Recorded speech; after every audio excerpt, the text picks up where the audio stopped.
क्या आप जानते हैं कनाडा में लोग ईद किस तरह से मनाते हैं? क्या यहाँ पर कोई बकरा मंडी लगती है या नहीं? कुर्बानी करने की इजाज़त है या नहीं? लोगों को जानवर अपने घर पे लाने की इजाज़त है या नहीं? अगर नहीं जानते तो आज के व्लॉग में हम ये सब कवर करेंगे। पहले हम जाएंगे कनाडा की वन ऑफ द बिगेस्ट बकरा मंडी पे और आपकी मुलाकात करवाएंगे उसके ऑनर से। आए।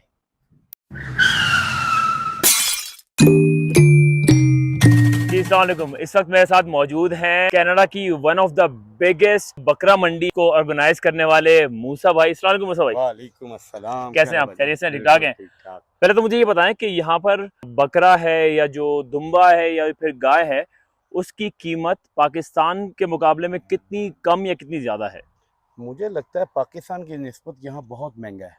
महंगा है? बहुत महंगा है। अच्छा, उसकी क्या वजह है? पाकिस्तान में बहुत महंगाई है, लेकिन फिर भी यहाँ के मुकाबले में रेट अभी काफ़ी कम है। मतलब ये समझे कि अगर आप हमें ये दिखाएं, ये गाय, हाँ जी। ये गाय जो है पाकिस्तान में मिलेगी तो कितने की होगी और यहाँ कनाडा में कितनी की है? मुझे इस वक्त 8 साल हो गए पाकिस्तान से आए हुए। मुझे लगता है ऐसी गई वहाँ 70-80 हज़ार या लाख, बहुत भी लूट रहे होंगे, लाख हो जाएगा। हाँ मुझे हाँ, सही अंदाजा नहीं है। ठीक है। और लेकिन यहाँ ये पर यहाँ पे $1250 की मेरा ख्याल है, या और $1500 की। $1250 is equal to how many Pakistani तकरीबन रुपीस? 2.5-3 लाख। 2.5-3 लाख। तो यूं पाउंड है समझें कि ऑलमोस्ट जो है ना वो पाकिस्तान से यहाँ पर जानवरों की कीमत डबल है। अच्छा तकरीबन। अच्छा, मैंने जो है ना वो बड़ी हिम्मत करके जानवर खरीद लिया। हाँ जी। ठीक है, क्या मैं इसको पाकिस्तान की तरह अपने घर ले जाके उसको वो झांझर वगैरह पहना के फुल हार श्रृंगार करके गली में चक्कर लगा सकता हूँ? नहीं, यहाँ हमें लॉ परमिशन नहीं देता इस बात की। तो कोई ऐसा रास्ता नहीं नहीं, हम जिसके तमाम लोग हमारे पास यहाँ पे आते हैं, जानवर तकरीबन सारे सोल्ड आउट हैं। और ये सुबह कल हमारे पास इंशाल्लाह ईद है, सुबह यहीं पे कटेंगे, कुछ कल कटेंगे, जिन्होंने खुद काटने हैं वो कल काटेंगे। तो फिर किसी भी सूरत में यहाँ पर खरीदा हुआ जानवर हम अपने घर पे लेके नहीं जा सकते? नहीं कर सकते। नहीं लेके इवन जा के सकते। किसी फॉर्म, अगर गवर्नमेंट से अप्रूव स्लॉटरिंग नहीं है हम्म, तो घर पे भी नहीं हम, या फॉर्म पे भी नहीं कर सकते। नहीं कर मैंने सकते। अप्रूवल ली हुई है ज़िबा करने की। तो ये बात तो स्टैब्लिश हो चुकी कि यहाँ पर जानवर खरीदने के बाद आप अपने घर पे लेके नहीं जा सकते। अपनी फैमिलियाँ लोग लाते हैं, बच्चे लाते हैं, उनके सामने ज़िबा करते हैं। नहीं तो पाकिस्तान पैसे भेज दें, इनफ है। मैं समझता हूँ ज़्यादा बेहतर है।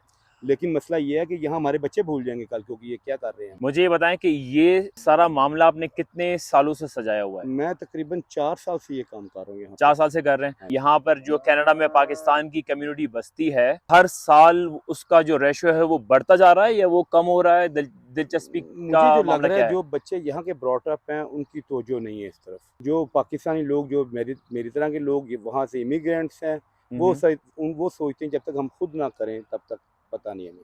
ये इसमें मेहनत करनी पड़ेगी, खुद हाँ। आएंगे, अपना टाइम ज़ाया करेंगे, बच्चों को लाएंगे। लेकिन जो मेरा सवाल था, जो मैं पूछना चाह रहा हूँ कि आपने ये 4 साल से आप इस बिजनेस में हैं, हाँ जी। जो पहले साल में रिस्पांस था और जो आज 4 साल के बाद रिस्पांस है, उसमें इजाफा हुआ है या कमी वो हुई है? ज़ाहिर है मेरा भी एक्सपीरियंस बढ़ रहा है आहिस्ता आहिस्ता, हम्म, तो बेहतरी तो आ रही है। तो लेकिन जो मेरा पिछले साल रश था, मुझे लगता है महंगाई की वजह से वो डिस्टर्ब हुआ है इस बार। डेफिनेटली रिसेशन की एक जो लहर है। लहर चल रही है उसकी वजह से फ़र्क डेफिनेटली इतना फर्क पड़ा पड़ा, है। जिन्होंने पिछली बार बकरा किया था हम्म। वो इस बार लैम्प पे आए हैं। और वो जितने इसलिए पे आए हैं, जानवर आप लेकर आए हैं यहाँ पर कुर्बानी की नीयत से बेचने के लिए, उनमें से कोई अभी रहता है? मेरे पास थोड़े से लैम्प रह गए हैं, बकरे भी ऑलमोस्ट ख़त्म हैं और गाय तो पूरी ख़त्म हो गई है। जबकि पिछली बार मेरे पास गाय बची थी और अच्छा, बकरे बचे और थे, इस वक्त गाय जो है वो सारी ख़त्म सोल्ड हो आउट गए। है, हाँ जी।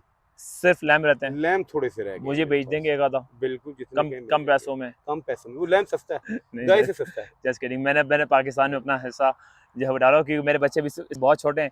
जब तो थोड़े से बड़े होंगे तो डेफिनेटली उनको मैं ये सारा कल्चर इंट्रोड्यूस करने के लिए मैं आपके पास आऊँगा और आपकी सर्विसेज लूँगा। तो ठीक है मूसा भाई, ये बात तो इस्टेब्लिश हो गई कि ये जानवर मैं घर पे लेके नहीं जा सकता, ठीक है? बिल्कुल भी नहीं। इसका कसाई कहाँ से आएगा? बुचर है हमारे पास, अरबिक गायज आ रहे हैं हमारे पास इंशाल्लाह, और अफगानी भी आ रहे हैं। अच्छा, हाँ तो जी। आप बाकायदा पूरे हिस्से पीसेस करके देंगे या बस आप ये खाल उतार के दे देंगे कि भाई अपनी गाय उठाओ घर लेके चले जाओ? कोशिश करते हैं लोग अपने जानवर को अपने हाथ से ज़िबा करें, उसके बाद बुचर उसकी स्किनिंग करेगा ओके। और फ्योर पीस करेगा और उनको पकड़ा देगा, डेट्स इट। अच्छा, पाकिस्तान की तरह यहाँ पर भी हिस्से वाला कोई सीन होता है कि मतलब अगर है? है।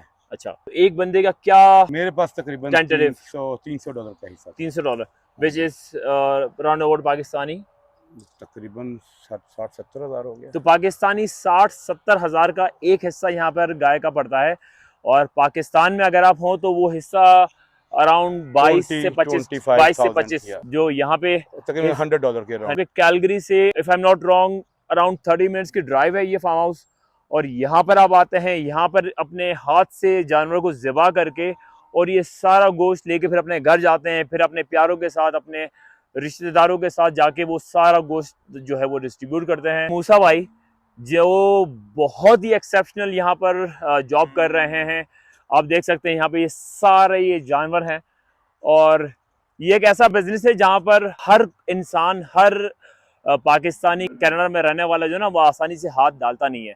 लेकिन सलाम है मूसा भाई आपको कि जो आप जो है ये काम कर रहे हैं, खुदा आपको इसकी जज़ाए खैर दे। जी तो ये था हमारा बकरा ईद का व्लॉग, और ईद पर हम बहुत ही एक स्पेशल व्लॉग अपलोड करने वाले हैं। सो स्टे ट्यून और हमें फॉलो करते रहें। अल्लाह हाफिज़।